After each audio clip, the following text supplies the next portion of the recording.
Subscribe now and click the bell icon and kindly pray for us. கர்த்தருடைய பரிசுத்த நாமத்துக்கு மகிமை உண்டாவதாக. 2 சாமுவேல் 3 அதிகாரம் 1 வசனத்துக்கு நம்முடைய கவனத்தை கொண்டு வருவோம். 2 சாமுவேல் 3 அதிகாரம் 1 வசனம். சவுலின் குடும்பத்துக்கும் தாவீதின் குடும்பத்துக்கும் நெடுநாள் யுத்தம் நடந்தது. தாவீது வரவர பலத்தான், சவுலின் குடும்பத்தாரோ வரவர பலவீனப்பட்டு போனார்கள். கர்த்தருடைய பரிசுத்த நாமத்துக்கு மகிமை உண்டாவதாக.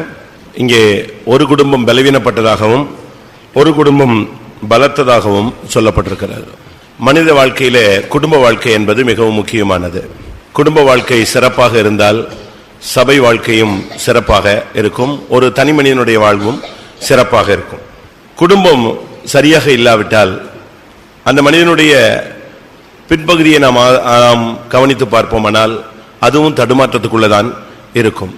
அதனால்தான் வேதம் சொல்லுகிறது, ஒருவன் தன் சொந்த குடும்பத்தை விசாரியாமல் போனால் அவன் அவிசுவாசியிலும் கட்டவன் என்று சொல்லப்பட்டிருக்கிறது. 1 தீமோத்தேயு 5 அதிகாரம் 8 வசனம். 1 தீமோத்தேயு 5:8. ஒருவன் தன் சொந்த ஜனங்களையும் விசேஷமாக தன் வீட்டாரையும் விசாரியாமல் போனால் அவன் விசுவாசத்தை மறுதலித்தவனும் அவிசுவாசியிலும் கெட்டவனுமாய் இருப்பான். இங்கே வீட்டாரை விசாரிப்பது, இல்லாவிட்டால் குடும்பத்தை விசாரிப்பது, இல்லாவிட்டால் குடும்பத்தை நடத்துவதை குறித்து ஒரு தெளிவான வார்த்தை சொல்லப்பட்டிருக்கிறது. தேவனும் கூட இந்த உலகத்தில் ஒரு அமைப்பை ஏற்படுத்தும் பொழுது ஒரு குடும்ப அமைப்பாகத்தான் ஏற்படுத்தினார். இன்னும் சொல்ல போனால் புதிய ஏற்பாட்டிலே ஒரு வசனம் உண்டு, பரலோக குடும்பம் பூலோக குடும்பம். இப்படிப்பட்ட ஒரு குடும்ப உறவை தான் ஆண்டவர் வைத்திருந்ததாக வேதம் சொல்லுகிறது. யாத்திராகமத்தில் நாம் பார்க்கும் பொழுது குடும்பங்கள் தழைத்த ஒரு சத்தியம் சொல்லப்பட்டிருப்பதை நாம் பார்க்கலாம். யாத்திராகமம் 2 அதிகாரம் 21 வசனம். 1 அதிகாரம் 21 வசனம். மருத்துவச்சிகள் தேவனுக்கு பயந்ததினால் அவர்களுடைய குடும்பங்கள் தலைக்கும்படி செய்தார். குடும்பங்கள் தலைக்கும்படி தேவன் செய்கிறார் என்று சொல்லப்பட்டிருக்கிறது. இதிலிருந்து தேவனுடைய மனதில் ஒரு குடும்ப உறவு, குடும்ப வாழ்க்கை, குடும்பத்தை கட்டி எழுப்புவது, இப்படிப்பட்ட காரியங்களை தேவன் ஏற்படுத்தி வைத்திருந்தார் என்று நாம் பார்க்க முடியும். இங்கே நாம் பார்க்கும் பொழுது 2 குடும்பங்களை நாம் பார்க்கிறோம். ஒன்று சவுலின் குடும்பம், மற்றொன்று தாவீதின் குடும்பம். இந்த 2 குடும்பத்துக்கும் நெடுநாள் யுத்தம் நடந்ததாக வேதம் சொல்லுகிறது. ஒரு மனிதன் பலப்பட்டு போனான், இன்னொரு குடும்பமோ அது பலவீனப்பட்டு போனது என்று சொல்லப்பட்டிருக்கிறது. இன்றைக்கு நம்முடைய குடும்ப வாழ்க்கை எப்படி இருக்கிறது? இதை நாம் சிந்திக்க வேண்டிய ஒரு நேரம். இன்றைக்கு அநேக குடும்பங்கள் உடைக்கப்படுகிறதை, சிதறுகிறதை, சிதைக்கப்படுகிறதை, பிரிந்து போகிறதை, இப்படிப்பட்ட தாக்குதல்களை நாம் இன்றைக்கு பூமியில சந்திக்கிறோம். எத்தனையோ குடும்பங்கள் பிரிந்ததை நாம் பார்க்கலாம். ஆனால் குடும்பம் பிரிகிற அந்த சூழ்நிலையை உண்டு பண்ணுவது இந்த ஆவிகள் என்பதை நாம் விளங்கிக் கொள்ள வேண்டும். இந்த பலவீனம் என்பது ஒரு ஸ்பிரிட். லூக்கா எழுதின சுவிசேஷம் 13 அதிகாரத்தை நாம் பார்க்கும் பொழுது அந்த ஆவியினுடைய பெயர் பலவீனப்படுத்தும் ஆவி என்று சுட்டிக்காட்டப்பட்டிருக்கிறது. 13 அதிகாரம் 10 வசனம், 11 வசனம். அப்பொழுது 18 வருஷமாய் பலவீனப்படுத்தும் ஆவியை கொண்ட ஒரு ஸ்திரீ அங்கே இருந்தால். பலவீனப்படுத்தும் ஆவி, குடும்பத்தை பலவீனப்படுத்துகிறது ஒரு ஆவி. இந்த விஷயத்தில் நாம் கொஞ்சம் கவனம் இல்லாவிட்டா நம்முடைய குடும்பம் பிரியும், இல்லாவிட்டால் பிள்ளைகள் பிரிவார்கள், இல்லாவிட்டால் குடும்பங்கள் ஏதாவது ஒரு விதத்தில். அதனால தான் வேதம் சொல்லுகிறது, இந்த ஆவிகளை நீங்கள் பகுத்தறிய வேண்டும். பிசாசின் தந்திரங்களை நீங்கள் அறியாதவர்கள் அல்லவே. இங்கே 2 குடும்பம் சுட்டி காட்டப்பட்டிருக்கிறது. 2 பேரையும் நீங்க பாத்தீங்கன்னு சொன்னா, சவுல் ஒரு காலத்தில் ஆவிக்குரியவனாய் இருந்த மனுஷன், இப்பொழுது அவன் ஆவிக்குரியவன் அல்ல, மாம்சீகமாக மாறிவிட்டான். 2 பேருமே வித்தியாசமான நோக்கத்தில் செயல்படுகிறவர்கள். 2 பேருடைய அபிஷேகத்திலே வித்தியாசம் இருந்தது. ஒருவன் அபிஷேகத்தை இழந்து போனான், ஒருவன் அபிஷேகத்தை காத்துக்கொண்டான். ஒருவன் கிருபை இழந்து போனான், ஒருவன் கிருபையை காத்துக்கொண்டான். ஒருவனுடைய ஜெபம் கேட்கப்பட்டது, மற்றவனுடைய ஜெபம் புறக்கணிக்கப்பட்டது. ஒருவனை தேவன் தள்ளிவிட்டார், ஒருவனை தேவன் அணைத்துக் கொண்டார். இப்படி பல விதங்களில் வரிசையா சொல்லிக்கொண்டே நாம் போக முடியும்.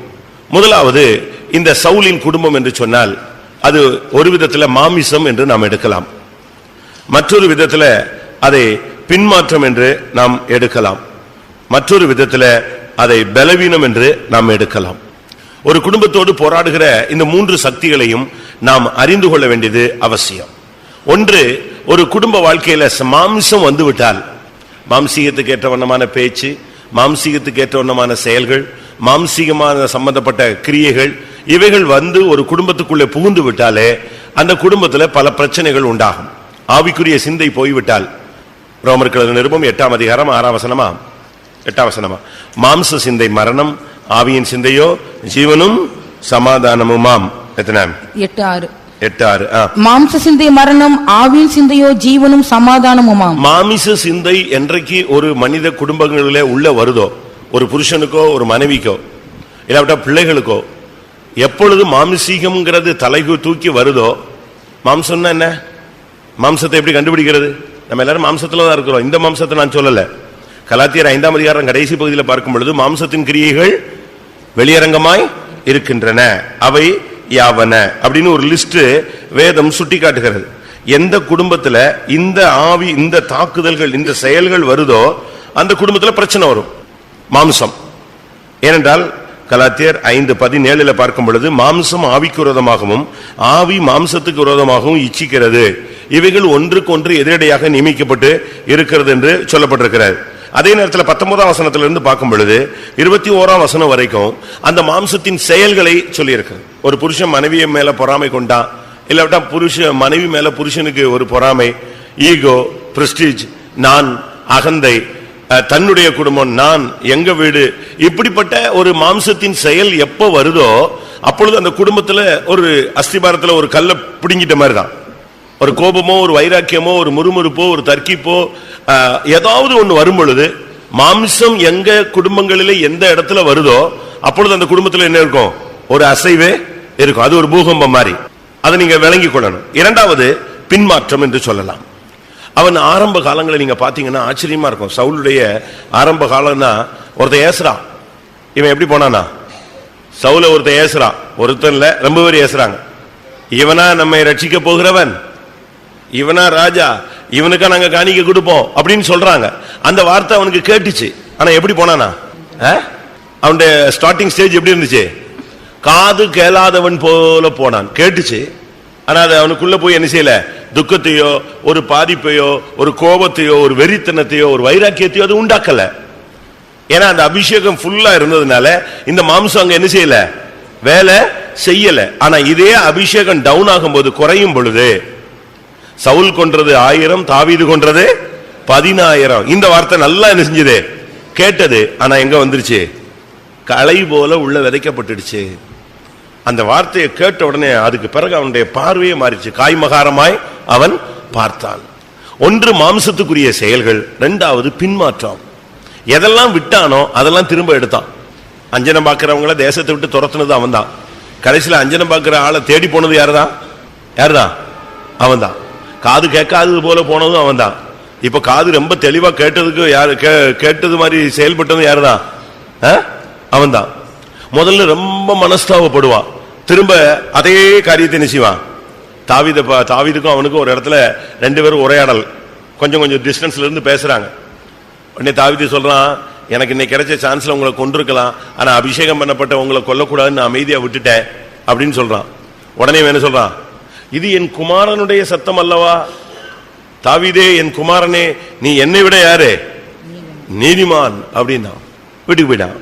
திருப்பி ஒரு 4 நாள் கழிச்சு அந்த ஆவி வந்துருச்சு. எங்க வந்துட்டான்? அந்த பொல்லாத ஆவி திரும்ப அவனுக்குள்ள வந்த உடனே மறுபடியும் இவனை ஃபாலோ பண்றான். இதுல இருந்து என்ன விளங்கி கொள்றோம்? பின்மாற்றம் எப்பொழுது வந்தாலும் நம்முடைய வாழ்க்கையில சில நேரங்களில் மனஸ்தாபம் வரும். ஆனா மறுபடியும் அதே பாவத்துக்குள்ள என்ன செய்வோம்? நாம் போய் விழுவோம். மூன்றாவது, இந்த தாவீதினுடைய இந்த சவுல் என்று சொல்லும் பொழுது பலவீனம். சவுல் வர எப்படித்தான் பண்ணானா? ஒரு நாள் கூட அவன் பலப்பட்டதாக இல்லை. என்ன வந்துச்சு? அவன் செத்துட்டான். பைபிள் சொல்லுகிறது சவுல் செத்தாச்சு. 2ஆம் சாமுவேல் 1ஆம் அதிகாரத்திலேயே சவுலுடைய கதை நெஞ்சிருச்சு, முடிஞ்சு போச்சு. ஆனா 3ஆம் அதிகாரத்துல 1ஆம் வசனத்துல அவனுடைய குடும்பம் தொடருது. ஆனாலும் அந்த குடும்பம் என்ன செய்யல? தலைக்கவே இல்லை. அது ஒரு பலவீனம். நாம் இன்னைக்கு இதை கற்றுக்கொள்ள வேண்டியது அவசியம். தாவீது பலத்ததுக்கு காரணம் என்ன? சவுல் பலவீனப்பட்டதுக்கு காரணம் என்ன? ஒரு சிலர்கிட்ட கேட்பாங்க, பேட்டி எடுப்பாங்க, உங்களுடைய பலன் என்ன, உங்களுடைய ஸ்ட்ரென்த் என்ன, உங்களுடைய வீக்னஸ் என்னன்னு கேட்பாங்க. உடனே அவங்க என்ன சொல்லுவாங்க? அவங்க என்ன சொல்றாங்க, நீங்க என்ன சொல்றீங்க? நடிகைகள் எல்லாம் கேட்பாங்க, உங்களுடைய பலன் என்ன, உங்களுடைய பலவீனம். அவங்க சொல்லுவாங்க, எங்களுடைய பலவீனம் வந்து கோவப்படுறது, என்னுடைய பலம் வந்து சிரிக்கிறதுமா. அதான் பிளஸ் பாயிண்ட், ஒன்று மைனஸ் பாயிண்ட். உங்களுக்கு என்னது? சவுலுக்கு வந்து பிளஸ் பாயிண்டே கிடையாது, மைனஸ் பாயிண்ட் தான். அவன் வர வர வர வர பலவீனப்பட்டு கொண்டே போனான். சாத்தான் இன்றைக்கு நம்ம எப்படி பலவீனப்படுத்துகிறான், அதுக்கு 2-3 வசனம் நான் சொல்றேன், ஷார்ட்டா முடிக்கிறேன். முதலாவது, அவனை இந்த வல்லமை எப்படி பலவீனப்படுத்தினது அதை நாம் விளங்கிக் கொள்ள வேண்டியது அவசியம். அது ஒரு ஸ்பிரிட். நான் உங்களுக்கு சொன்னேன், லூக்கா 13 சொன்ன போல அது ஒரு ஸ்பிரிட். 11ஆம் வசனத்தில் இந்த ஸ்பிரிட் வரும் பொழுது முதலாவது யாரை பலவீனப்படுத்துகிறது? சத்தியத்தை நீங்க நல்லா விளங்கிக் கொள்ளணும். முதலாவது ஒரு பலவீனப்படுத்தும் ஆவி ஒரு குடும்பத்துக்குள்ள வரும் பொழுது குடும்பத்தை பலவீனப்படுத்துது. அவனுடைய முதல் தீம், அவனுடைய டார்கெட் குடும்பம். இப்ப சபையில் 50 குடும்பம் இருக்குன்னா ஒரு குடும்பத்துக்குள்ள அந்த பலவீனத்தின் ஆவி வந்துச்சுன்னா அது முதல்ல தாக்குறது எதைத்தான்? குடும்பத்தை போட்டு குழப்பம். பிசினஸ் நல்லா போகும், பிசினஸ் நல்லா இருக்கும், நல்லா ஜெபம் பண்ணுவாங்க, நல்லா கிருபை இருக்கும், நல்லா எல்லாம் இருக்கும். ஆனா இந்த ஆவி எதை பிடிச்சா உலுக்கிக்கிட்டே இருக்கும்? இந்த குரங்கு சில கொப்பை பிடிச்சி நெஞ்சுக்கிட்டே இருக்கும், ஒழுகிடும். அதே போல பிசாசினுடைய முதல் தந்திரம் உன்னுடைய குடும்ப அஸ்திவாரத்தை அசைப்பது. அதை அசைச்சிட்டா உன்னால தலை தூக்கி நடக்க முடியாது, பைபிள் தூக்கிட்டு உன்னால போக முடியாது, 4 பேருக்கு மத்தியில போய் உன்னால சத்தியம் சொல்ல முடியாது, உனக்கு போல்டா உபதேசத்தை பேச முடியாது. முதல்ல அவன் சொல்லுவான், முதல்ல யாரை பாரு, உன் குடும்பத்தை பாரு அப்படின்னு சொல்லிட்டானா நமக்கு தூக்குல தொங்குற மாதிரி இருக்கும். அதனால நம்ம சத்தியமே பேச மாட்டோம், ஒதுங்க ஆரம்பிச்சிருவோம். அதனாலதான் ஃபர்ஸ்ட் இன்னைக்கு பெந்தேகோஸ்காரங்களை பத்தி பலரும் கொலை சொல்றது என்னன்னா, அவங்க ஆவியில நிரம்பி அந்நிய பாஷை பேசி சீயோனுக்கு போறேன், எருசலேமுக்கு போறேன்னு டார்கெட்ல மேல போயிட்டு இருக்காங்க. ஆனா மத்தவன் சொல்றான் எல்லாம் கரெக்ட் தாங்க, இங்க குடும்பம் இப்படி மோசமா இருக்கு, அதை பத்தி யாருமே என்ன செய்யறது இல்ல, யோசிக்கிறது. அவன் ஃபர்ஸ்ட் அஸ்திபாரத்தை எதைத்தான் அசைக்கிறான்? குடும்பத்தை தான் அசைக்கிறான். இதை கரெக்ட் பண்ணணும். இதை கரெக்ட் பண்ணிட்டா எல்லாமே கரெக்ட் ஆயிடும். முதலாவது பிசாசு பலவீனப்படுத்துகிற அதனால தான் அந்த வசனத்தை நான் வாசிக்க சொன்னேன். 2 சாமுவேல் 3:1 தாவீதின் குடும்பம் பலத்தது, சவுலின் குடும்பம் பலவீனப்பட்டது. குடும்பத்தை தான் பலவீனப்படுத்துவான். குடும்பத்தை பலவீனப்படுத்திட்டான்னு சொன்னாலே அங்க ஜெபம் இருக்காது, அங்க உபவாசம் இருக்காது, அங்க ஒரு மனம் இருக்காது. யாராவது வந்தாலே தெரிஞ்சு, வீட்டுக்குள்ள உள்ள நுழைஞ்சாலே தெரியும் இன்னைக்கு கிளைமேட் என்னது சரியில்லை, இன்னைக்கு ஏதோ என்னது புயல் வீசி இருக்கு. ஏன்னா அவங்க முகம் அகத்தின் அழகு எங்க தெரிஞ்சிடும்? முகத்துல தெரிஞ்சிடும். உள்ள வந்த உடனே ஒரு ஆவிக்குரிய ஒரு பகுத்தறிவு உள்ள ஒரு ஊழியக்காரனோ ஒரு விசுவாசியோ அந்த வீட்டுக்குள்ள நுழைஞ்ச உடனே அவன் ஆவியில புரிஞ்சுக்குவான். உடனே மெல்ல கிளம்புறதுக்கு தான் செய்வான். இன்னைக்கு என்னன்னு தெரியல, ஒரு மாதிரி இருக்காங்க, சரி ஸ்தோத்திரம்னா வந்தேன், எப்படி பார்த்துட்டு போறேன், போயிடுவோம். உங்களுடைய பிசாசனுடைய முதல் தந்திரம் உங்களுடைய குடும்பத்தை பலவீனப்படுத்துவது. புருஷனை பலவீனப்படுத்துவான். ஏதாவது ஒரு விதத்துல உங்களை தாக்கி உங்க குடும்பத்தை அசைச்சிட்டா அவனுக்கு பெஸ்ட், போதும். அதை அசைச்சிட்டா போதும் இல்லையா? அஸ்திபாரத்தை அசைச்சு விட்டுட்டு அவன் சும்மா இருந்தானே என்ன ஆகும்? மேல ஒரு கலசத்தையோ இல்ல மேல ஒரு கல்லையோ எடுத்தா ஒண்ணுமே தெரியாது, அது திருப்பி கூட நெஞ்சுக்கலாம், டக்குன்னு உடனே தூக்கி வச்சுக்கலாம். அப்படித்தானே? கரெக்ட் தான் நான் சொல்றது? வீட்டுக்கு மேல இருக்கிற ஒரு பொருளுக்கு கீழே தள்ளி விட்டுட்டா திருப்பி தூக்கி வச்சுக்கலாம். அஸ்திபாரத்தை அசைச்சு விட்டானா என்ன செய்ய முடியாது? ஒண்ணுமே பண்ண முடியாது. அஸ்திபாரங்கள் நிர்மூலமாகிறதே, நீதிமான் என்ன செய்வான்? அதனாலதான் பிசாசு குடும்பங்களை டச் பண்றதுக்கு ட்ரை பண்றான். இன்றைக்கு குடும்பங்கிற அந்த அமைப்பையே உடைக்கிறதுக்கு தான் பிசாசு ட்ரை பண்றான். இது முதலாவது தாக்குதல். இரண்டாவது அவனுடைய தாக்குதல் என்ன? நம்முடைய ஜீவியத்தில் விசுவாசத்தை தாக்குகிறான். ரோமர் 14:1 ரோமர் 14:1 விசுவாசத்தில் பலவீனமுள்ளவர்களை சேர்த்துக் கொள்ளுங்கள். விசுவாசத்தில் பலவீனம். முதலாவது உன் குடும்பத்தை பலவீனப்படுத்துறது, ரெண்டாவது அவன் பலவீனப்படுத்துறது உன்னுடைய விசுவாசத்தை. ஒரு காலத்துல நீங்க எல்லாம் விசுவாசத்துல நின்னவங்க தான், விசுவாசத்தை பேசினவங்க தான், விசுவாசத்துக்காக நீங்க போராடினவங்க தான், விசுவாசத்துக்காக நீங்க சத்தியத்துக்காக உங்க பிள்ளைகளையோ புருஷனையோ மனைவியோ குடும்பத்தில் உள்ள சகோதர சகோதரிகளையோ சாக கொடுத்தவங்க தான், வைராக்கியமா எவ்வளவோ நஷ்டங்களை நீங்க சகிச்சவங்க தான். ஆனா இப்ப அவனுடைய இரண்டாவது தாக்குதல் என்னன்னா, குடும்பத்தை அசைக்க முடியலங்கிற தன்மை வரும் பொழுது எதை அசைப்பான்? உன்னுடைய விசுவாசத்தை பலவீனப்படுத்துவான். எவ்வளவு நாள் தான் ஜெபிக்கிறது? ஜெபிச்சு தான் பார்த்தேன். உபவாசம் அது எத்தனை நாள் நான் தண்ணி குடிக்காம கிடந்திருக்கிறேன். அப்ப என்ன அர்த்தம்? உன் ஜெபத்துக்கு பதில கிடைக்காம அதை தடுத்துக்கிட்டே இருக்க உன்னுடைய விசுவாசம் ஒரு கேள்விக்குறியாக நிச்சயிக்கிறது, மாறுகிறது. இதுதான் அவனுடைய இரண்டாவது பலவீனத்தின் போராட்டம். இப்ப பலவீனப்பட்டுட்டா விசுவாசம் குறைஞ்ச பிறகு ஆட்டோமேட்டிக்கா நீங்க ஜெபத்துக்கு போக மாட்டீங்க. அப்படியே ஜெபத்துக்கு போனாலும் ஸ்தோத்திரம் ஸ்தோத்திரம் ஒரு லிஸ்ட்டை வாசிப்பீங்க. விசுவாசிகள் லிஸ்டோ, ஊழியக்காரன் லிஸ்டோ, பாஸ்டர் லிஸ்டோ, ஏதோ ஒன்று பாடுவீங்க. சம்மந்தம் இல்லாத ஒரு பாட்டு, வாழ்க்கைக்கும் அதுக்கும் சம்மந்தம் இல்லாத ஒரு கோரஸ் எடுத்து பாடுவீங்க. ஏதோ ஒன்று பைபிள் எடுத்து வாசிப்பீங்க. வீட்டில் இப்போ ஜெபத்திலேயே பாதி சண்டை வந்துடும், இல்லை ஒன்று தூங்கிடும். ஒன்னு குப்புறப்படுத்துக்கும், ஒன்னு எழும்பாது, ஒன்னு நான் வரமாட்டேங்க. அப்படியே உங்களுடைய ஜபம் குறைஞ்சி ஆட்டோமேட்டிக்கா உங்களுடைய விசுவாச நம்பிக்கலாம். அதுக்கு பிறகு நீங்க சொல்லுவீங்க, ஜெபிச்சு பார்த்தா ஒண்ணுமே கிடைக்கல, அதான் என்ன பண்ணலாம்னு யோசிக்கிறேன். அடுத்த கொஸ்டின் என்னது? விசுவாசம் இருக்கா? இதுதான் பிசாசினுடைய இரண்டாவது டார்கெட். அதேதான் நடந்தது. சவுலின் குடும்பம் அசைந்தது. ஒரே நாள்ல சவுல் செத்தான், மெல்கிசூவா செத்தான், யோனத்தான் செத்தான். அவனுடைய பிள்ளைகள் சந்ததிகள்லாம் டக்கு டக்கு டக்குன்னு ஒரே சில மணி நேரங்கள்ல எல்லாமே நெஞ்சுது போயிடுச்சே. நீங்களே யோசிச்சு பாருங்க. தப்புனது யாரு தெரியுமா? சொல்லுங்க. தப்புனது யாரு? மோவி பேசு மேவி போசு. எப்படி ஆளுவன்? கால் முடமானவன் மட்டும்தான் தப்புனாங்க. எப்படி இருக்கும்? பிசாசு ரொம்ப தெளிவா கிரியை செய்யறான். அதனால குடும்பத்தை அசைக்க வந்தான்னா உடனே நீங்க குடும்ப உறவை கட்டி எழுப்பணும். உடனே மன்னிப்பு கேட்கணும், ஒப்புரவாகணும், தாழ்த்திடணும், விட்டு கொடுத்துடணும், சகிச்சிடணும். உடனே உங்களுடைய அஸ்திபாரத்தை ஸ்டடி பண்ணிக்கணும். அடுத்து அவனுடைய பலவீனத்தின் வல்லமை உங்களுடைய விசுவாசத்தை பலவீனப்படுத்த பார்ப்பான். அப்ப நீங்க ஜபத்துக்கே போக மாட்டீங்க. உங்களுக்கு அந்த நம்பிக்கையே வராது. ஆண்டவரே நேரடியா வந்து பேசினா கூட உங்களுக்கு என்ன வராது? விசுவாசம் வராது. இப்படி நடக்குமா, இப்படி செய்யுமா, இப்படி முடியுமா, நமக்குள்ளேயே பேதலிச்சிருவோம். நம்முடைய விசுவாசம் ஒரு பெரிய போராட்டத்துக்குள்ள போயிடும். இரண்டாவது அவன் நம்மை பலவீனப்படுத்துகிறது என்பது நம்முடைய விசுவாசம். மூன்றாவது 1 கொரிந்தியர் 8ஆம் அதிகாரம் 7ஆம் வசனம். 1 கொரிந்தியர் 8:7. ஆகிலும் இந்த அறிவு எல்லாரிடத்திலும் இல்லை. சிலர் இன்றைய வரைக்கும் விக்கிரகத்தை ஒரு பொருள் என்று எண்ணி விக்கிரகத்துக்கு படைக்கப்பட்டதை புசிக்கிறார்கள். அவர்களுடைய மனசாட்சி பலவீனமாய் இருப்பதால் அசுசிப்படுகிறது. அவருடைய மனசாட்சி என்ன செய்கிறது? பலவீனப்படுகிறது. மூன்றாவது அவன் பலவீனப்படுத்துகிறது என்னன்னா, ஒரு ஊழியக்காரன் ஒரு விசுவாசியினுடைய சுத்த மனசாட்சியை பலவீனப்படுத்து. அவனுக்கே குற்ற உணர்வு வந்துடும். நம்ம ஜெபம் கேட்காது, நம்ம சரியில்லை, நம்முடைய ஜீவியம் சரியில்லை, நம்முடைய ஊழியம் சரியில்லை, எதையாவது ஒரு மனசாட்சியில பாதிப்பு உண்டாக்கி விட்டுருவோம்.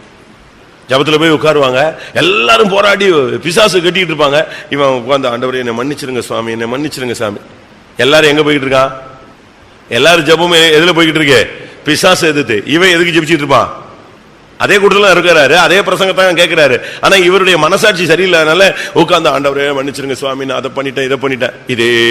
இது என்னைக்கோ செஞ்ச ஒரு சம்பவம், நடந்த ஒரு பாதிப்பு. அதே இதை திருப்பி கொண்டு வந்து நம்முடைய ஜபம் கேட்கப்படுமா? அதனாலதான் நம்ம அநேகர் சொல்றோம், கிருபை இல்லைங்கிறோம், நான் தகுதி இல்லைங்கிறோம், என்னால முடியாதுங்கிறோம், என் ஜீவியம் அவ்வளவு பரிசுத்தம் இல்லைங்கிறோம். அதுக்கு காரணம் என்னது? உன்னுடைய மனசாட்சியை வணிஞ்சிடறான், குற்றப்படுத்துறான், உன்னுடைய மனசாட்சியை பாதிக்கிறான். மனசாட்சியில கையை வச்சுட்டான்னு சொன்னாலே உனக்கு ஜபத்துல இல்ல, எந்த பகுதியிலும் உனக்கு செயல்பாடு வராது. நீ சரியில்லை அப்படிமா. சில பிசாசு துரத்தும் போது, நீ என்னை துரத்தவே முடியாது அப்படிங்க. உடனே இவன் சோத்திரம் நாளைக்கு வாங்கன்றோம். ஏன்னா அது என்ன சொல்லிருச்சு? உன்னால துரத்த முடியாது. உன்னால துரத்த முடியும்? உனக்குள்ள இருக்கிறவர் தான் எதை துரத்த போறாரு? பிசாச. உலகத்தில் இருக்கிறவனிலும் நமக்குள்ள இருக்கிறவர் தான் யாரு? பெரியவர். நம்ம ஒண்ணுமே பண்ண முடியாது. அதனால தான் இயேசு சொன்னார், என்னை அல்லாமல் உங்களால் ஒண்ணுமே செய்ய முடியாது. அப்படி இருக்கும் பொழுது மூன்றாவது அவனுடைய பலவீனத்தின் தாக்குதல் என்பது உன்னுடைய மனசாட்சி. நீ பரிசுத்தவான் இல்ல, நீ தெய்வீகமானவன் அல்ல, நீ ஜெபிக்கிறவன் அல்ல, உன்னால இது முடியாது, உன் ஜபத்துக்கு பதில் கிடைக்காது, நீ தேற மாட்ட, உன்னையே முடியாதுன்னே சொல்லி உன்னுடைய மனசாட்சியை சுத்தமா ஜீரோவாக்கி விட்டுருவோம். அதனாலதான் நம்முடைய ஆளுங்கள்ல ஒரு சிலர்லாம் பிசாசு துரத்துற ஜபத்துக்கு போறதே இல்லை. ஏன்னா இவங்களை பிடிச்சுக்குமா? அப்படித்தானே? இவங்க ஜபத்துக்கே போக மாட்டாங்க. காரணம், இவங்க மனசாட்சியில எங்கேயோ என்ன இருக்கு? ஒரு குற்ற உணர்வு இருக்கு. இயேசு மன்னிச்சிட்டாருன்னு சொன்னாலும் அந்த நேரத்தில் அந்த விசுவாசம் வருதே தவிர, மறுபடியும் நம்முடையக்குள்ள அந்த குற்றம் இருந்து நம்முடைய பாவம் உண்டு என்கிற ஒரு சிந்தை என்ன செய்யுது? இருக்கு. இறக்கி ஒரு சூட்கேஸை கீழே தூக்கி வச்சிட்ட பிறகு திருப்பி அது தலையில இருக்குன்னு நினைச்சா எப்படி? சொல்லுங்க. எவனோ ஒருத்தன் பஸ்ல போனானா, பஸ்ல ஏறிட்ட பிறகு கூட மூட்டை தூக்கி எங்க வச்சிருந்தான்? தலைக்கு மேல வச்சிருந்தாங்க. எப்படி இருக்கும்? அதே மாதிரிதான் நம்ம ஆளுங்கள்ல ஒரு சுத்திகரிப்பு கூட்டத்தில் அறிக்கை விட்டுட்ட பிறகு திருப்பி அடுத்த ஒரு 2 நாள் கழிச்சு கூட திருப்பி என்ன உண்டாகும்? இது பெந்தேகோஸ்தேக்காரனுடைய பெரிய வீக்னஸ். இது ஒரு சின்ன தவறு செஞ்சா நம்ம என்ன செஞ்சிருக்கோம்? சுத்திகரிக்க சொல்லி கொடுத்துருக்கோம். ஆனா இவன் சின்ன தவறு செஞ்சா 40 வருஷத்துக்கு முன்னாள் உள்ளதெல்லாம் செஞ்சிருவான், திருப்பி சுத்திகரிக்க போயிடுவான். எதுக்கு? பைபிள் அழகா சொல்லுது. இயேசு சொல்லுகிறாரு, நான் உன் கால்களை கழுவாவிட்டால் என்னிடத்தில் உனக்கு பங்கு இல்லை. உடனே அவன் சொல்றான், ஆண்டவரே என் கையையும் தலையும் கூட என்ன செய்யுங்க, கழுவுங்க. உடனே அவர் என்ன சொல்றாரு, இப்பதான் கரெக்ட் அப்படின்னு சொன்னாரு. என்ன சொன்னாரு, முழுகினவன் தன் கால்களை மாத்திரம் கழுவினால் போதும். ஒரு ட்ரிப் நீ சுத்திகரிச்சிட்டு இல்லையா, அதுக்கு பிறகு அதை விட்டுரு, அடுத்த பகுதிக்கு வா. திரும்பவும் கத்தாவே ஸ்தோத்திர சுவாமி அதை மன்னிச்சிட்டீங்களா அப்படின்னு என்ன அர்த்தம்? உனக்கு இன்னும் அந்த குற்ற உணர்வு என்ன செய்யுது இருக்குது, நீ சரியா அறிக்கையிடல, ஒப்பு கொடுக்கல. இதுதான் இன்னைக்கு அநேக விசுவாசிகளுக்கும் ஊழியக்காரங்களுக்கும் உள்ள பிரச்சனை. இதுதான், அந்த குற்ற உணர்வு அவங்களுக்கு இருந்துகிட்டே இருக்கும். படக்குன்னு அழுதுருவாங்க ஜபத்துல. எல்லாரும் சந்தோஷமா இருப்பாங்க, இவங்களுக்கு அதுல சந்தோஷமா இருக்க முடியாது. நாலாவது அவன் பலவீனப்படுத்துகிற காரியம் என்ன? சரீரம். கலாத்தியர் 4:13.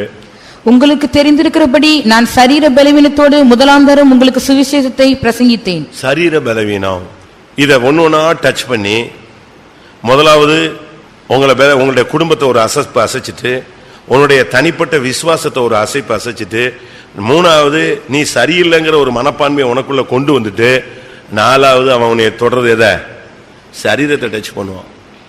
இந்த சரீரத்தை டச் பண்ணும்போது தான் நம்ம ரொம்ப தடுமாறிடுறோம். நம்மளாம் ஒரு காலத்தில் ரொம்ப ஸ்ட்ராங்கா இருந்தோம். இப்ப நம்ம அறியாமலே நமக்கு என்ன வருது, சரீரத்தில் பலவீனங்கள் வருது. நம்ம மேல நமக்கு அபரிமிதமான நம்பிக்கை இருந்துச்சு, நம்மளை ஒருத்தரும் ஒன்றும் பண்ண முடியாது, நம்ம போயிட்டே இருக்கலான்னு. ஆனா இப்போ நாமே அறிக்கை செய்யறோம், என்னால ஒன்றும் என்ன செய்யல முடியல. இப்போ அவன் பலவீனப்படுத்துகிறது அதிகமா, அவனுடைய காய நகர்த்துறது எதுல தான், நம்முடைய சரீரத்துல தான் கொண்டு வரான். சும்மா ஒரு பிரதர் போய் இதே மாதிரி ஒரு கன்வென்ஷன்ல இப்படி பாயில உட்கார்ந்தாருங்க. பாயில முழங்கால் போட்டு அப்படி உட்காரும் போது இந்த கோரை ஒரு விரல் அப்படி லைட்டா ஒரு கோடு போட்டுச்சு, சும்மா சிம்பிளா ஒரு கோடு. அவர் அதை பெருசா எடுத்துக்கல, அது அப்படி உள்ளேயே. இவர் 2 நாள் குளிச்சு கிழிச்சு அவர் வேலையை பார்த்துக்கிட்டே இருக்காரு. 3ஆவது நாள் லேசா ஒரு செப்டிக்கான மாதிரி ஒரு தழும்பு. அடுத்து ஒரே வாரம் தான் காலெல்லாம் அப்படியே கேங்க்ரீன் ஃபார்ம் ஆயிடுச்சு. ஒரு விசுவாசி டாக்டரை வச்சு கூப்பிட்டு இப்படி ஆயிடுச்சுன்னு சொல்லி கேட்டா, அவர் வந்து பார்த்துட்டு இன்னும் ஒரு 4 நாள்ல இவர் இணைஞ்சிருவாரு, இறந்துடுவான் தான். எவ்வளவு ஃபாஸ்ட்ல போகுது பாருங்க அந்த பலவீன அந்த சரீரத்தை அவன் எவ்வளவு வேகமா தாக்குறான்னு பாருங்க. நம்முடைய வாழ்க்கையில இதே போராட்டம் இருக்கு, எல்லாருக்கும் இருக்கு. எல்லாருக்கும் ஒரே மாதிரி வியாதி இல்லை, ஒவ்வொரு விதமான வேதனைகள். ஒரு சிலருக்கு சதையில வேதனை இருக்கு, ஒரு சிலர் நரம்புல வேதனை இருக்கு, ஒரு சிலருக்கு எலும்புகள் என்ன இருக்கு வேதனை இருக்கு. சரீரத்துல ஒவ்வொரு அவயவத்தையும் அவன் ஒரு முள்ளு மாதிரி வச்சு குத்திக்கிட்டே இருக்கிறான். அதைத்தான் 2 கொரிந்தியர் 12:9 பவுல் பேசும் பொழுது, 2 கொரிந்தியர் 12:9, அதற்கு அவர் என் கிருபை உனக்கு போதும், பலவீனத்திலே என் பலம் பூர்ணமாய் விளங்கும் என்றார். ஆகையால் கிறிஸ்துவின் வல்லமை என்மேல் தங்கும்படி என் பலவீனங்களை குறித்து நான் மிகவும் சந்தோஷமாய் மேன்மை பாராட்டுவேன். அது வந்து வியாதி நேரத்துல எனக்கு பலவீனம்னு சொல்றார். அந்த பலவீனம் அவரை போட்டு ஒரு வழி பண்ணிச்சு, அழுதுட்டாரு. ஒரு ட்ரிப் ஜெபிச்சு பார்த்தாரு, பதில் இல்ல. 2வது ட்ரிப் ஜெபித்து பார்த்தாரு, 3ஆம் முறை ஜெபித்தாரு, பதிலே இல்ல. பதில் கிடைச்சா என்ன பதில் கிடைச்சு தெரியுமா? நான் உன்னை சுகமாக்குவேங்கிற பதில் கிடைக்கல. எப்படி கிடைச்சது? நேரடியான பதில் கிடைக்கல. எப்படி பதில் கிடைச்சது? இந்த பலவீனத்துல என்னுடைய பலன் உனக்கு என்ன செய்யும், பூரணமாய் கிடைக்கும். அப்படின்னு என்ன அர்த்தம்? உனக்கு இந்த பலவீனம் என்ன செய்யுது, நீடிக்குது. யோசிச்சு பாருங்க, பவுலுடைய கண்ணில் இருந்து தண்ணி வடிஞ்சுக்கிட்டே இருக்குமா. அதனால கலாத்தியர் சபையில் உள்ள விசுவாசிகள் என்ன சொன்னாங்க, நம்ம இப்ப சொல்றோம் இல்லையா கண்ணை மாத்திரலான்னு, அதே மாதிரி அவங்க கண்ணை கூட நாங்க என்ன செய்யறோம், உங்களுக்காக எங்க கண்ணை புடுங்கி தர்றோம்னு சொன்னாங்க. அந்த அளவு ஜனங்கள் அவன் மேல அதிக பாசமும் அன்பும் வச்சிருந்தாங்க. அவனுக்கு அவ்வளவு கண்ணில் பாதிப்பு இருந்துச்சு, அவ்வளவு ஒரு முள்ளு குத்திக்கிட்டே இருந்துச்சு. எப்படி இருக்குன்னு பாருங்க. இன்னைக்கு நம்முடைய விசுவாசிகள் ஊழியக்காரங்கள் இந்த சத்தியத்தை நிமித்தம் எவ்வளவோ வியாதிகளை சகிக்கிறாங்க. இது பிசாசனுடைய பயங்கரமான ஒரு தாக்குதல். நீங்க பாருங்க, இயேசுனுடைய சரீரத்தில் வியாதியே கிடையாது. இயேசுனுடைய சரீரத்தில் என்ன கிடையாது, வியாதியே கிடையாது. 3 வருஷம் அவருடைய ஊழியத்தை பார்த்தீங்கன்னா ராஜா மாதிரி ஊழியம் செஞ்சார். ஆனா சிலுவைக்கு ஒப்பு கொடுத்த போது இந்த சரீரத்தை அவன் நெஞ்சிட்டான், பிச்சு எரிஞ்சிட்டான். சரீரத்தில் ஒன்னொன்னா பிச்சு எடுத்துட்டான். முள்முடி சூட்டி, கன்னத்தில் அடிச்சு, தலையில குட்டி, விழாவில் குத்தி, கை காலெல்லாம் ஆணி அடிச்சு, முதுகெல்லாம் உழுதுட்டான். அவருடைய என்னுடைய எலும்புகளை என்ன கூடுமானால் எண்ணலாம்ங்கிறார். அந்த அளவு அடி விழுந்துச்சு. நீங்களே யோசிச்சு பாருங்க. அது அவனுடைய தாக்குதல்ல ஒரு முக்கியமான பகுதி. அடுத்ததாக 5வது பலவீனம். 2 சாமுவேல் 3 அதிகாரம் 39 நான் ராஜாவாக அபிஷேகம் பண்ணப்பட்டவனாய் இருந்த போதிலும் நான் இன்னும் பலவீனன். இது கேரக்டர், சுபாவத்தின் அடிப்படையில நம்முடைய தெய்வீகத்தை நஷ்டப்படுத்துகிற ஒரு ஆவி. சாந்தமா இருக்க முடியாது, அமைதியா இருக்க முடியாது, சகிச்சுட்டு போக முடியாது, நம்மளால ஒண்ணுமே பண்ண முடியாது. அந்த நிலவரத்துக்கு நம்மளை கொண்டு வந்து நிப்பாட்டிடுவான். அவன் சொல்றான், நான் ராஜாவாக அபிஷேகம் பண்ணப்பட்டவன் தான், ஆனா நான் இன்னும் எப்படித்தான் இருக்கிறேன், பலவீனனா தான் இருக்கேன். ஏன் தெரியுமா? எனக்கு விரோதமா என்னை நான் ஓவர்டேக் பண்ண முடியாத 3 பேர் இருக்கிறாங்க. ஒன்று செரியாவின் குமாரனாகிய யோவாப், 2வது அபிசாய், 3வது ஆசகேல். செரியா, அந்த வசனம் அப்படித்தான் சொல்லுது. செரியாவின் குமாரர் என்னுடைய பலத்துக்கு நெஞ்சிருக்காங்க. வாசிங்க அந்த வசனம், அடுத்த பகுதி. செரியாவின் குமாரராகி இந்த மனுஷர் என் பலத்துக்கு மிஞ்சினவர்களாய் இருக்கிறாங்க. என்னைய விட அவன் பவர்ஃபுல்லா இருக்கிறான். யோவாப் ஒரு இடத்துல தாவீதை கூப்பிட்டு சொல்றான், தன் பிள்ளை செத்துச்சுன்னு உட்கார்ந்து அழுதுகிட்டு இருக்கிறாரு. அப்சலோம் செத்து போயிட்டான்னு தாவீது அழுகுறான். மகனே, என் மகனே அப்சலோமே, நீ இருந்து நான் செத்துருக்கணும்டாப்பான்னு சொன்னான். நான் செத்து நீ பொழைச்சிருந்தா எனக்கு சந்தோஷங்கிறான்.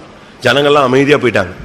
யோவாப் வந்தான், எப்படி நாங்கெல்லாம் செத்து உன் பிள்ளை பிழைச்சிருக்கணுமா கேட்டான் கேள்வி. நாங்க எல்லாரும் செத்து உன் பையன் நெஞ்சிருக்கணும், பொழைச்சிருக்கணும். சரி, இப்ப முகம் கழுவிட்டு இங்க உட்கார முடியுமா வெளியே அப்படின்னா? முகம் கழுவிட்டு உட்காரா விட்டால், இன்றைக்கு ஜனத்தை நீ சந்திக்கா விட்டால், நீ பிறந்ததிலிருந்து இதுவரைக்கும் நடக்காத தீங்கு உனக்கு என்ன செய்யும், சம்பவிக்கும். யாரு சொல்றா? ஒரு படை தளபதி ராஜாவை என்ன செய்யறான், நேரடியா மிரட்டுறான். இவன் அப்படியே போனா வேகமா முகத்தை கழுவிட்டு எங்க உட்கார்ந்துட்டான், ஒளிமுக வாசல்ல உட்கார்ந்துட்டான். முகமெல்லாம் மாறிடுச்சு, அழுத முகங்கள்லாம் மாறிட்டு ஜனங்களை ரைட் ஜெயிச்சிட்டீங்களா, ரைட் ரைட், வேற வழி இல்லை, வேஷம் போட வேண்டிய கண்டிஷனுக்கு கொண்டு வந்தான். ஏனென்றால் அவர்கள் யாரு, இவனுடைய பலத்துக்கு மிஞ்சி அவன் மிரட்டுறான். அப்பதான் சொல்றான், அவங்க என் பலத்துக்கு மிஞ்சி இருக்கிறான். உங்களுடைய பலத்துக்கு மிஞ்சி உங்களுக்குள்ள என்னென்ன குணங்கள்லாம் வருது. கோவப்படக்கூடாதுன்னு தான் நினைக்கிறோம், ஆனா என்ன செஞ்சிடறோம், டிவி பார்க்கக்கூடாதுங்கிறோம். கடைசியில் நெஞ்சிடறோம், 7 மணி நேரம் உட்காந்து நெஞ்சிடறோம், பார்த்துடுறோம். சண்டை போடக்கூடாது பதில் பேசாமே 3 மணி நேரம் இருப்பாங்க. கடைசியில் ஒரு வார்த்தை பேசுவாங்க பாருங்க, அதுல முன்னால் நிற்கிற அவ்வளவு செத்தே போயிடுவான். அந்த 3 மணி நேரம் அந்த ஒரு ஆளு ஸ்லோவா பேசிக்கிட்டு இருந்ததெல்லாம் சேர்த்து எப்படி கொடுப்பாங்க, வருது 40 நாள் அந்த கோலியாத்தை மிரட்டிக்கிட்டே இருந்தான். ஒரே அடியில யாரு அடிச்சுட்டா, தாவீது ஒரு அடிதான் விழுந்துட்டான். அதே மாதிரி நம்ம ஆளுங்க பொறுத்து பார்த்துட்டு லாஸ்ட் ஃபைனல் எடுத்துருவாங்க. அது அவங்களுடைய வாழ்க்கையை நெஞ்சிரும், குலைச்சிரும். ஒன்று யோவாப் பயங்கரமான ஆள், மிரட்டிடும். தாவீது மிரண்டுட்டான். நம்முடைய சுபாவத்தை மேற்கொள்ளும் தன்மை, நம்முடைய ஜீவியத்தில் சுபாவம் தான் முக்கியம். இச்சையினால் உலகத்துக்கு உண்டான கேட்டுக்கு தப்பி திவ்ய சுபாவங்களுக்கு பங்குள்ளவர்களாகும் பொருட்டு மகா மேன்மையான அருமையான வாக்கு தத்தங்கள் நமக்கு அருளப்பட்டிருக்கிறது. திவ்ய சுபாவத்தை கெடுத்துட்டான்னா போச்சு. அவன் கேரக்டரை உடைக்கிறதான ட்ரை பண்றான். நம்முடைய கோபத்தை, நம்முடைய சாந்தத்தை, நம்முடைய மனத்தாழ்மையை, நம்முடைய பொறுமையை, நம்முடைய பிரதிஷ்டையை உடைக்கிறது தான் யாருடைய டார்கெட்டு, இந்த ஆவியினுடைய. நீங்க இதை புரிஞ்சு கொள்வீங்கன்னு நான் விசுவாசிக்கிறேன். தாவீது குடும்பம் பலத்தது, சவுலின் குடும்பம் இணைஞ்சது பலவீனப்பட்டுக்கிட்டே வந்துச்சு. இந்த பலவீனப்பட்டுட்டா என்ன ஆகும் சொல்லுங்க? ஒரு குடும்பம் பலவீனப்பட்டவன் பின்தங்குவான். விசுவாசத்துல பலவீனப்பட்டவன் என்ன செய்வான், பின்னுக்கு போவான். மனசாட்சியில பின்தங்கினவன் எங்க போவான், பின்னுக்கு வருவான். அப்படித்தானே? கரெக்ட் தானா? அடுத்த சரீர பலவீனமானவன் என்ன செய்ய முடியாது, அவனும் பின்னால வருவான். கேரக்டர்ல தோத்து போனவன் எங்கதான் வருவான், பின்னால வருவான். இந்த பின்னால வந்தவன பிசாசு என்ன பண்ணுவான்? உபாகமம் 25:18, நீ இளைத்து விடாய்த்திருக்கையில் பின்வருகிற உன் பாளையத்திலுள்ள பலவீனரை எல்லாம் வெட்டினான் என்பதை நினைத்திரு. பலவீனமானவெல்லாம் பாளையத்துல பின்னால வருவான். பின்னால வர்றவனெல்லாம் யார் வெட்டுவா? அமலேக்கேன் வெட்டுவான். பிசாசினுடைய அவனுடைய டார்கெட் கரெக்ட் ஆயிடுச்சா? இந்த ஆவி உள்ள வருது, பலவீனப்படுத்தும் ஆவி உள்ள வருது, குடும்பத்தை பலவீனப்படுத்துது, விசுவாசத்தை பலவீனப்படுத்துது, மனசாட்சியை பலவீனப்படுத்துது, சரீரத்தை பலவீனப்படுத்துது, எல்லாவற்றுக்கும் மேலாக உன்னுடைய சுபாவங்களை கெடுத்துருது. உன்னை இதெல்லாம் கெடுத்துட்ட உடனே நீ ஆட்டோமேட்டிக்கா எங்க போயிடுவ, பேக் போயிடுவ. முன்னால வர முடியாது, உனக்கு தைரியமா நிக்க முடியாது. நீ பின்னால போன உடனே அவனுடைய டார்கெட் என்னது, உன்னை வெட்டிடும். உன்னை வெட்டுறதுதான் அவனுடைய டார்கெட். பாளையத்தில் பலவீனமானவர்கள் பின்னால் வந்தார்கள், அவனை எல்லாம் அவன் வெட்டினான். இன்னைக்கு அநேக விசுவாசிகள், குடும்பங்கள், ஊழியர்கள் வெட்டப்பட்டதுக்கு காரணம் இவங்க பின்னால போனதுதான் காரணம். இன்னைக்கு நம்ம எத்தனை பேர் இப்படி இருக்கிறோம்னு யோசிச்சு பாருங்க. உங்களுடைய குடும்பம் பலவீனப்பட்டிருக்கா, உங்களுடைய விசுவாசம் பலவீனப்பட்டிருக்கா, உங்களுடைய நம்பிக்கை பலவீனப்பட்டிருக்கா, இன்னைக்கு நீங்க அதை கிளியர் பண்ண வேண்டிய டைம் இதுதான்.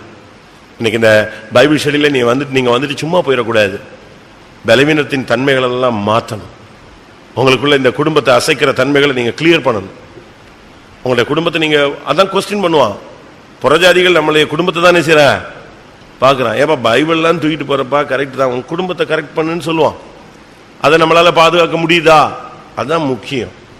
நாம் அதை கட்டி எழுப்ப வேண்டும். புத்தியுள்ள ஸ்திரீ தன் வீட்டை கட்டுகிறாள், புத்தி இல்லாதவளோ தன் கைகளினாலேயே அதை என்ன செய்கிறாள்? இடிச்சு போடுகிறாள். நம்முடைய வாழ்க்கையை நாம் பரிசோதிக்க வேண்டிய நேரம் இதுதான். அடுத்ததாக தாவீது வர வர பலத்தான். ஒன்னு வர வர எங்க போய்கிட்டு இருக்கு? ஒண்ணு இல்லாம போய்கிட்டு இருக்கு. ஒண்ணு என்ன செய்யுது? வர வர செழிச்சுக்கிட்டே வருது, தலைச்சுக்கிட்டே வர்றான், பலன் அடைஞ்சுக்கிட்டே வர்றான். நமக்கு இது தேவை. அதுக்கு முதல் காரணம் என்ன? 2 தீமோத்தேயு 2 அதிகாரம் 1 வசனம். 2 தீமோத்தேயு 2:1. ஆதலால் என் குமாரனே, நீ கிறிஸ்து இயேசுவில் உள்ள கிருபையில் பலப்படு. முதலாவது நாம் பலத்தவர்களாய் மாறணும்னா நமக்கு தேவை என்னது? கிருபை. தாவீது பலத்ததுக்கு காரணம் என்னது? கிருபை தான். மாறாத கிருபை, நித்திய கிருபை. அந்த கிருபை அவனுக்கு அப்படியே இருந்துச்சு. அவன் ஜெபிக்கிறான், ஆண்டவரே கிருபை என்னை விட்டு நெஞ்ச கூடாது, விளக்கவே கூடாது. நான் ஆடுகளுக்கு பின்னால சுத்தினவன், என்னைய கொண்டு ராஜாவாக்கிட்டு கிருபை விளக்குனீங்கன்னா நெஞ்சிருவேன். என்ன ஆகும்? கிருபை விளக்கிட்டா முடிஞ்சு போச்சு. ஒருத்தனை நேர உயர தூக்கிட்டு போயிட்டு விட்டுட்டா என்ன செய்வான்? எவ்வளவு உயரம் போனாலும் அவ்வளவு ஃபாஸ்ட்ல கீழே வந்து விழுந்து நொறுங்கி போயிடுவான். அதனாலதான் அவன் சொன்னான், ஆண்டவரே இந்த கிருபை தான் என்னை தூக்கிட்டு வந்துச்சு. ஆடுகளுக்கு பின்னால போனேன், என்னை எங்க கொண்டு வந்தீங்க? கோலியாத்தை ஜெயிக்க வச்சிங்க. ஆடுகளுக்கு பின்னால போனேன், சிங்கத்தையும் கரடியும் ஜெயிக்க வச்சிங்க. ஆடுகளுக்கு பின்னால போய்கிட்டு இருந்தேன், என்னைய சவுல ஜெயிக்க வைத்தீங்க, ராஜ்யங்களை ஜெயிக்க வச்சிங்க. ஆனா இவ்வளவும் செஞ்சுட்டு கடைசியில் எதை விளக்கிடக்கூடாது? கிருபையை மட்டும் விளக்கிடக்கூடாது. கிருபையை விளக்குனீங்கன்னா இவ்வளவு தூரம் நான் வந்ததுல என்ன கிடையாது? பிரயோஜனமே கிடையாது. ஆனபடியால்தான் தாவீது பலத்தான். வசனம் சொல்லுகிறது, என் மகனே கிருபையில் என்ன செய்? பலப்படு. டெய்லி கிருபையை வாங்குங்க. ரேஷன் கடைக்கு போனீங்கன்னா சில நேரத்தில் ஒவ்வொரு ரேஷன் பொருள் ஒன்று கொடுப்போம். ஒவ்வொரு பொருளும் ஒவ்வொரு நேரத்துக்கு போனால் என்ன செய்யும்? கிடைக்கும். டைம் போயிடுச்சுன்னா நீ 5 மணிக்கு ஜபத்துக்கு போனீங்கன்னா உனக்கு சுகம் கிடைக்கலாம். 6 மணிக்கு காலையில ஜபத்துக்கு போனீங்கன்னா உனக்கு விடுதலை கிடைக்கலாம். 7 மணிக்கு தான் உனக்கு 7 மணிக்கு தான் நீ ஜபத்துக்கு போனீங்கன்னா உனக்கு ஆசீர்வாதம் கிடைக்கலாம். ஆனா 4 மணிக்கு ஜபத்துக்கு போனா எது கிடைக்கும்? சொல்லுங்க. கிருபை கிடைக்கும். அதுக்காக 7 மணி ஜபத்துக்கு போனவனுக்கு ஒண்ணுமே கிடையாது அப்படிலாம் இல்ல. நீ 7 மணிக்கு போனா என்ன கிடைக்கும்? ரேஷன் கடைக்கு நீங்க போனீங்கன்னா அந்த டயத்துல இருக்கிறத டக்கு டக்குன்னு கொடுப்பான். கடைசியில நீங்க உருண்டு உருண்டு போனீங்கன்னா அவன் என்ன செய்வான்? இருக்கிறத வேணா வாங்கிட்டு போறியா? அவ்வளவுதான். அதே மாதிரி தான் நீ 4 மணிக்கு போய் உட்கார்ந்தீங்கன்னா கிருபை கொடுப்பாரு. 5 மணிக்கு போய் உட்கார்ந்து ஆண்டவரே ஆண்டவரே ஆண்டவரே லேட் ஆகி போச்சு சுவாமி அப்படின்னா உனக்கு என்ன செய்யலாம்? சுகம் கொடுக்கலாம். 6 மணிக்கு போனா உனக்கு பலன் கொடுக்கலாம். 7 மணிக்கு போனா ஆசீர்வாதம் கொடுக்கலாம். அதனால உனக்கு நீ என்ன நினைச்சிட்டா, சரி 1 மணி நேரம் ஜெபிச்சுட்டா நமக்கு எல்லாமே நெஞ்சிருச்சு, ஏதோ ஒண்ணு கிடைச்சிருச்சுன்னு. ஆனா கிருபையினுடைய டைம் எதுதான்? 3:45 to 4:45. 3:45 என்பது 4ஆம் ஜாமம். இயேசு கடல்ல நடந்து வந்த டைம். அந்த 4 மணி ஜபத்துல நீ போய் உட்கார்ந்துட்டீன்னா மற்ற நேரத்தில் போனா உனக்கு எல்லாம் கிடைக்கும். ஆனா இந்த இடத்துல நேரத்தில் போனா இது மட்டும் எந்த டயத்துல தான் கிடைக்கும்? காலை தோறும் 12 மணி வரைக்கும் காலை தான். அப்படிதானே? மத்தியானம் 12 மணி வரைக்கும் என்னது? காலையில 11 மணி, காலை 11:55, இதெல்லாம் காலைன்னு சொல்லலாம். ஆனா காலையில் 4 மணிக்கு போனேன், அதிகாலையில் என்னை தேடுகிறவன் என்னை கண்டடைவான். காலைதோறும் அவருடைய கிருபைகள் புதிதா இருக்கிறது. 2வது என்ன கிடைக்கும்? அந்த காலையில 4 to 5 போய் உட்கார்ந்தீங்கன்னா இரக்கம் கிடைக்கும். வாசிங்க அந்த வசனம். அவருடைய இரக்கங்களுக்கு முடிவே இல்ல. முடிவில்லாத இரக்கம் கிடைக்கணும்னா நீ காலையில போய் கிருபைக்கும் இரக்கத்துக்கும் நீ போய் உட்கார வேண்டிய நேரம் என்னது? 4 மணி. அப்போ போனீங்கன்னா உனக்கு கிருபை. வாசிங்க புலம்பல் 3:22. நாம் நிர்மூலமாக இருக்கிறது கர்த்தருடைய கிருபையே, அவருடைய இரக்கங்களுக்கு முடிவில்லை, அவைகள் காலைதோறும் புதியவைகள். அவருடைய இரக்கங்களுக்கு முடிவில்லை, அவைகள் எல்லாம் காலைதோறும் புதியவைகள். அந்த புதிய கிருபையை வாங்கிட்டேன்னா உனக்கு பணம் இல்லைனாலும் மேனேஜ் பண்ணிக்கலாம், சுகம் இல்லைனாலும் மேனேஜ் பண்ணலாம், ஆசீர்வாதம் இல்லைனாலும் மேனேஜ் பண்ணலாம், பலன் இல்லைனாலும் மேனேஜ் பண்ணலாம். எது இதை பேலன்ஸ் பண்ணிட்டே வரும். கிருபையும் இரக்கமும் என்ன செய்யும்? எல்லாத்தையும் பேலன்ஸ் பண்ணும். புரியுதா? அப்படினால்தான் முதலாவது ஒரு மனுஷன் பலத்தான்னு சொன்னா அவனுக்கு கிருபை. அதனாலதான் நீங்க பாருங்க, தாவீதின் சங்கீதம் முழுவதும் என்ன இருக்கும்? அவர் கிருபை என்றும் உள்ளது, அவர் கிருபை என்றும் உள்ளது. எல்லா இடத்துலயும் அவருடைய கிருபையை அதிகமா டேஸ்ட் பண்ணாலும் அவன் தான். அப்படினால்தான் முதலாவது நாம் பலத்து நிக்கணும், நம்முடைய குடும்பம் ஸ்ட்ராங்கா நிக்கணும், நம்முடைய சரீரம் ஸ்ட்ராங்கா இருக்கணும், பலனா இருக்கணும், நம்முடைய மனசாட்சி நல்லா பலனா இருக்கணும், நம்முடைய விசுவாசம் பலனா இருக்கணும். முதலாவது நீங்க கிருபை என்ன செய்யுங்க? ஸ்ட்ராங் பண்ணுங்க.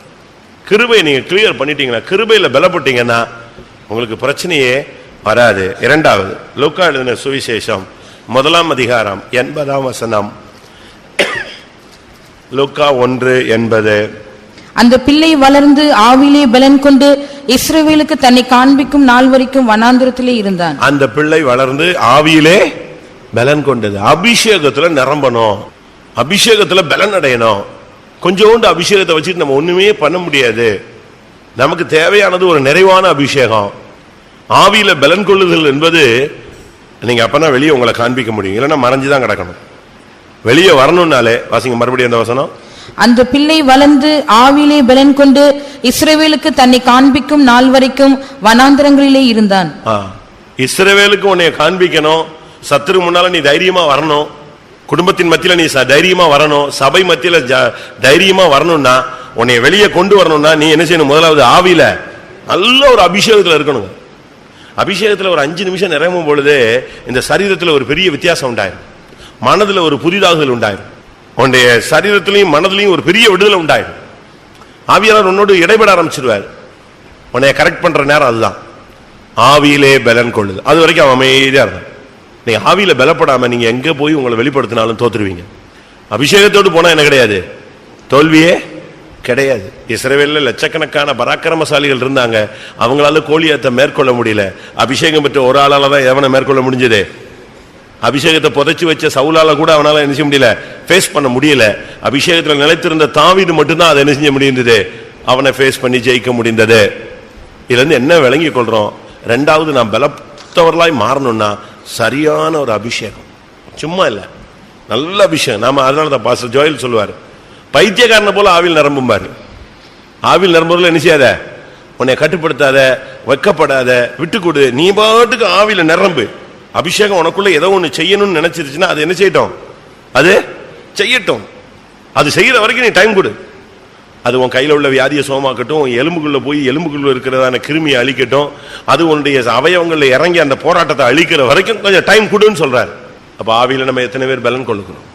தாவீது பலத்தான் சொன்னா, ஒன்னு கிருபையினால் பலப்பட்டான், ரெண்டாவது அபிஷேகத்தினால் பலப்பட்டான், மூன்றாவதாக எபேசியர் 6 அதிகாரம் 10 எபேசியர் 6:10 கர்த்தரிலும் அவருடைய சத்துவத்தின் வல்லமையிலும், கடைசியாக என் சகோதரரே, கர்த்தரிலும் அவருடைய சத்துவத்தின் வல்லமையிலும் பலப்படுங்கள்.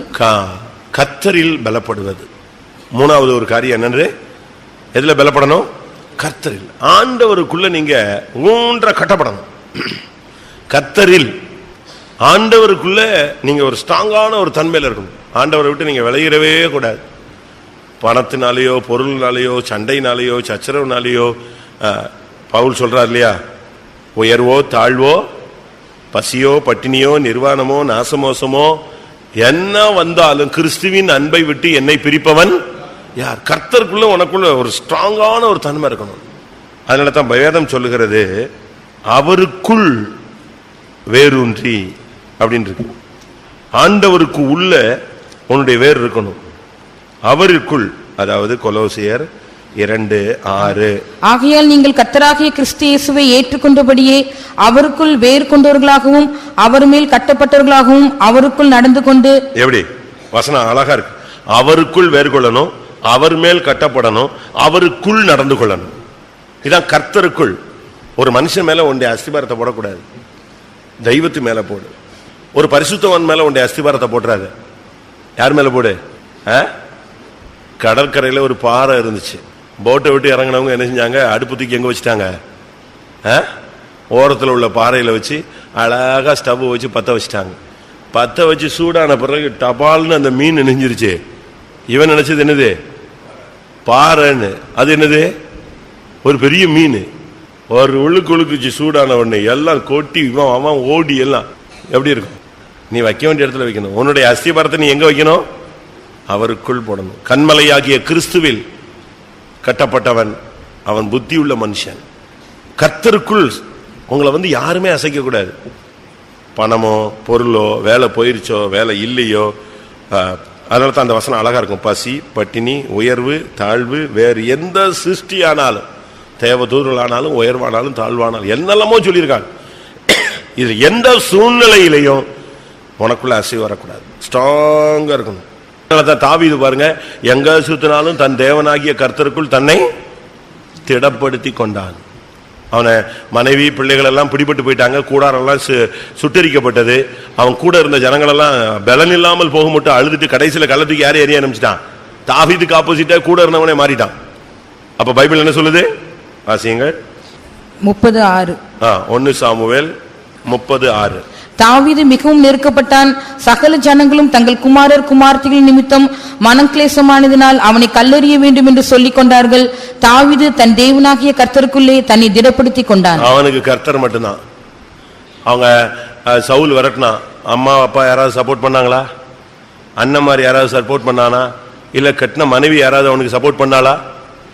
மீகால் சொன்னா, நான் வேணா இறக்கி விடுறேன், ஓடி நெஞ்சிக்க, உன்னைய காப்பாத்திக்கும். அவ்வளவுதான். இவன் போயிட்டான உடனே அவன் இன்னொருத்தனை கட்டி கொடுத்தா அவன் இன்னொருத்தன் கூட வாழ்ந்துட்டு போயிட்டே இருந்தான். இதுதான் மனைவியினுடைய அன்பு. அப்படித்தானே? இப்படித்தான் போச்சு ஒன்னும். அவனால அம்மா வீட்டுக்கு போக முடியல, அண்ணன் வீட்டுக்கு போக முடியல. அவன் மிஞ்சி கடைசியா போன இடம் எது? ஆசாரியனடாகிய அபிமெலேக்கு கிட்ட போனான். அங்க போய் கொஞ்சம் அப்பத்தை வாங்கி சாப்பிட்டுட்டு ஒரே ஓட்டம் ஓடினான். அவனுக்கு வேற இந்த பூமியில எங்கேயும் ஓட முடியல. அப்படிப்பட்ட ஒரு பாதை இருந்துச்சு. அதனாலதான் அவன் கர்த்தருக்குள் தன்னை என்ன செஞ்சுக்கிட்டான்? திடப்படுத்தி கொண்டான். கடைசியாக அவருடைய சத்துவத்தின் வல்லமையில் பலப்படுங்கள். இந்த சத்துவத்தின் வல்லமைங்கிறது அபிஷேகத்தினுடைய உச்சகட்டம். அபிஷேகத்தினுடைய உச்சகட்டம். சத்துவத்தின் வல்லமைங்கிறது எதையுமே ஃபேஸ் பண்ணும். அது விசுவாச போராட்டமா இருந்தாலும் சரி, பாவ போராட்டமா இருந்தாலும் சரி, மாம்ச போராட்டமா இருந்தாலும் சரி, பிசாசின் போராட்டமா இருந்தாலும் சரி, செய்வனை போராட்டமா இருந்தாலும் சரி, உலகத்தின் போராட்டமா இருந்தாலும் சரி, மனுஷனுடைய போராட்டமா இருந்தாலும் சரி, எதையும் ஃபேஸ் பண்ணக்கூடிய சக்தி தான் என்னது? புரியுதா உங்களுக்கு எல்லாருக்கும்? புரிஞ்சுதா? அங்க அந்த வசனம் அப்படித்தான் சொல்லுது. கர்த்தரிலும் அவருடைய சத்துவத்தின் வல்லமையிலும் பலப்படுங்கள், ஏனெனில் உங்களுக்கு மாம்சத்தோடும் இரத்தத்தோடும் போராட்டம் கிடையாது, வானமண்டலங்களில் உள்ள பொல்லாத ஆவிகளின் சேனைகளோடும் இப்பிரபஞ்சத்தின் அந்தகார லோகாதிபதிகளோடும் துரைத்தனங்களோடும் அதிகாரங்களோடும் உங்களுக்கு என்ன உண்டு? போராட்டம் உண்டு. அப்ப இதையெல்லாம் மேற்கொள்ளணும்னா உனக்கு சும்மா சாதாரண அபிஷேகத்தை வச்சுட்டுலாம் போராட முடியாது. நல்லா அபிஷேகத்தில் நிரம்புறீங்க, வீட்டுக்கு போனா சண்டை போடுறீங்க. அப்ப இந்த அபிஷேகத்தை வச்சு உன்னால என்ன செய்ய முடியல? அந்த சண்டையை கட்டுப்படுத்த சக்தி இல்ல. ஆனா அதே நேரத்துல சத்துவத்தின் வல்லமைக்குள்ள வந்துட்டீங்கன்னு சொன்னா அந்த சக்தி வரும் பொழுது அது எதுனாலும் நீங்க எடுத்து நிப்பீங்க. பிசாசா இருந்தாலும் எடுத்து நிப்பீங்க, செய்வனாலும் எடுத்து நிப்பீங்க, மனுஷனுடைய போராட்டமா இருந்தாலும் எடுத்து நிப்பீங்க. எந்த பிசாசு நேரடியா முகத்தை வந்தாலும் நீங்க நேரடியா நின்று மோதலாம். காண்டாமிருகத்துக்கு ஒரு கொம்பு கொடுத்திருக்கிறார், அதை வச்சு எல்லாத்தையும் என்ன செய்யும்? முட்டி மோதும். காண்டாமிருகத்துக்கு பலன் உனக்கும் எனக்கும் உண்டு. கர்த்தரிலும் அவருடைய சத்துவத்தின் வல்லமையிலும். இந்த சிங்கம் பைபிள்ல சொல்லி இருக்கிற நீதிமொழிகள்ல 30 ஒன்றுக்கும் பின்னடையாததான சிங்கம். ஒன்றுக்கும் பின்னடையாது. அது என்ன பண்ணாலும் சரி, அது நின்னு போராடி ஜெயிச்சுட்டு தான் போகும். வாசிங்க அந்த வசனம். நீதிமொழிகள் 30:30. அவையாவன மிருகங்களில் சௌரியமானதும் ஒன்றுக்கும் பின்னடையாததுமாகிய சிங்கமும். ஒன்றுக்கும் பின்னடையாது. பைபிள்ல சொல்லி இருக்குது. ஆண்டவரையும் அந்த சிங்கத்தையும் ஒப்பிட்டு பேசியிருக்கு. அந்த சிங்கத்துக்கு முன்னால போய் பிடிச்சிட்டாங்கன்னு சொல்லிட்டு சண்டை கிண்டெல்லாம் போட்டு கத்தி அடிச்சு இழுத்தா கூட அது ஏசாயா 31:4. ஏசாயா 31:4. கர்த்தர் என்னுடனே சொன்னது, சிங்கமும் பாலசிங்கமும் தங்கள் இரையை பிடித்திருக்கும் போது கர்ஜித்து தங்களுக்கு விரோதமாய் கூப்பிடுகிற திரளான மேய்ப்பரின் சத்தத்தினாலே கலங்காமலும் அவர்கள் அமளியினாலே பணியாமலும் இருக்கிறது போல சேனைகளின் கர்த்தர் சீயோன் மலைக்காகவும் அதன் மேட்டுக்காகவும் யுத்தம் பண்ண இறங்குவார். அந்த சிங்கமும் பாலசிங்கமும் இரைய பிடிச்சிட்ட பிறகு எவன் என்ன கத்துனாலும் அது எதை விடாது, கலங்காமலும் பணியாமலும் இருக்கும். கலங்கி ஓடாது, வந்துட்டாங்களேன்னு பணியும் செய்யாது, விட்டு கொடுத்தும் போகாது. விசுவாசத்துல நீங்க வரும் பொழுது கர்த்தருடைய சத்துவத்தின் வல்லமையில பலப்பட்டீங்கன்னா உங்களுக்கு யாரும் சப்போர்ட் பண்ண வேண்டாம். ஆண்டவர் உனக்குள்ள இருந்து எல்லாத்தையும் என்ன செய்வாரு, ஃபேஸ் பண்ணுவார். எந்த வல்லமையும் ஃபேஸ் பண்ணுவார். நீ நின்னு ஜெயிக்கலாம். எல்லாரும் கண்களை மூடுவோம்.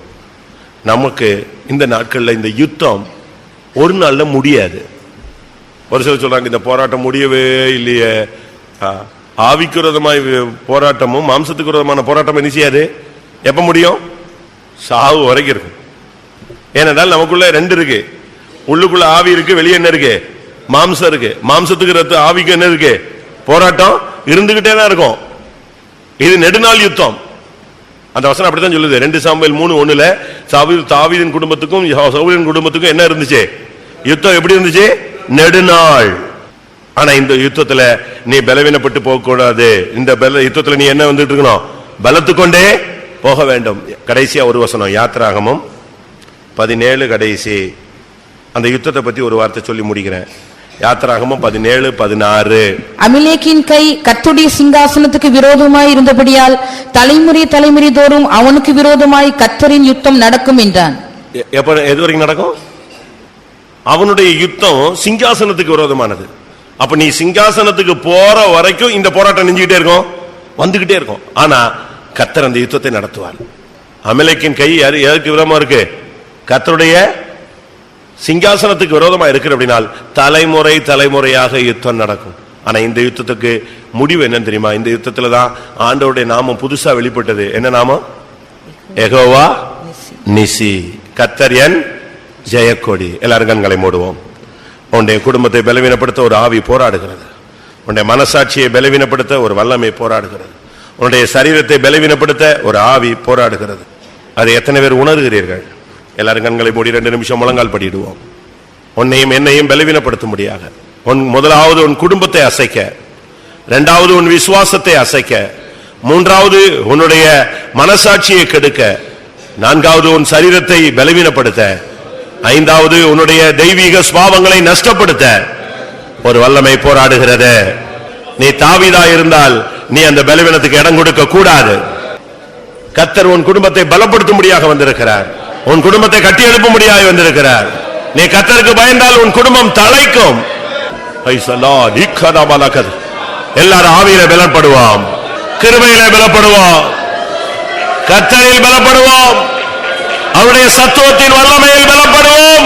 இந்த யுத்தத்தில் ஜெயம் நமக்கு. இந்த யுத்தத்தில் தாவீதுக்கு தான் ஜெயம். கர்த்தருடைய வார்த்தையை கேட்கும் பொழுது உங்களுடைய எத்தனை பேர் உங்களுடைய குடும்பத்தை சத்துரு பலவீனப்படுத்தி விட்டான் என்பதை உணர்கிறீர்கள்? எத்தனை பேர் உங்களுடைய சரீரத்தை பலவீனப்படுத்தப்பட்டதை உணர்கிறீர்கள்? எத்தனை பேர் உங்களுடைய மனசாட்சியை பலவீனப்படுத்தினதை உணர்கிறீர்கள்? எத்தனை பேருடைய விசுவாசம் நஷ்டப்பட்டதை உணர்கிறீர்கள்? ஆமென். இப்பொழுது அந்த ஆவி விலகட்டும். சவுலை பலவீனப்படுத்தின வல்லமை விலகட்டும். தாவீதை பலப்படுத்தினவர் வரட்டும். ஆமா. இன்னைக்கு ஏன் கர்த்தர் இந்த மெசேஜ் கொடுத்தார்? உன் குடும்பத்தை வேரோடு பிடுங்க ஒரு ஆவி போராடி கொண்டிருக்கிறார். கர்த்தர் உன்னை பலப்படுத்தி அதை உறுதிப்படுத்த போகிறார். பிடுங்க அல்ல, ஊன்ற கட்ட கர்த்தர் உன்னை அபிஷேகம் பண்ணி. உங்களுடைய பலவீனத்தை உணர்ந்தீர்கள், அதுக்காக நீங்க மனஸ்தாபப்பட்டது நல்லது. ஒரு நிமிடம் உங்களை பலப்படுத்தும்படியாக இடம் கொடுங்கள். கிருபை உங்களை பலப்படுத்தட்டும். ஹல்லேலூயா. கர்த்தருக்குள் உங்களை பலப்படுத்துங்கள். ஆவியானவர் உன்னை பலப்படுத்தட்டும். சத்துவத்தின் வல்லமையிலே பலப்படுவாயாக. யெகோவா நீசி வெளிப்படட்டும். திருவாலே சகிக்க ஒண்ணாது. நாம் பலப்படும்படியாக கர்த்தர் தம்முடைய வார்த்தையை அனுப்பினார். அதற்காக ஸ்தோத்திரம் பண்ணுவோம். Praise the Lord, praise the Lord, praise the Lord, praise the Lord, praise the Lord, praise the Lord. நாம் எப்படி பலப்பட வேண்டும், நம்முடைய குடும்பங்கள் எப்படி பலப்பட வேண்டும் என்பதை தேவன் சொல்லிக் கொடுத்தபடி நாளை ஸ்தோத்திரம் பண்ணுவோம். Praise the Lord, praise the Lord, praise the Lord. ஒரு குடும்பத்தை, ஒரு தேவனுடைய பிள்ளையை, ஒரு ஆவிக்குரியவனை எந்தெந்த வல்லமைகள் பலவீனப்படுத்துகிறது என்பதை தெரிந்து கொள்ள உதவி செய்தபடினாலே ஸ்தோத்திரம் பண்ணுவோம். நாளுக்கு நாள் பலப்பட்டு இந்த நெடுநாள் யுத்தத்திலே ஜெயித்து கர்த்தரை சந்திக்க ஒவ்வொருவருக்கும் அருள் செய்ய முடியாய் ஸ்தோத்திரம் பண்ணுவோம். எல்லா மகிமையும் அவருக்கே செலுத்தி ஸ்தோத்திரம் பண்ணுவோம்.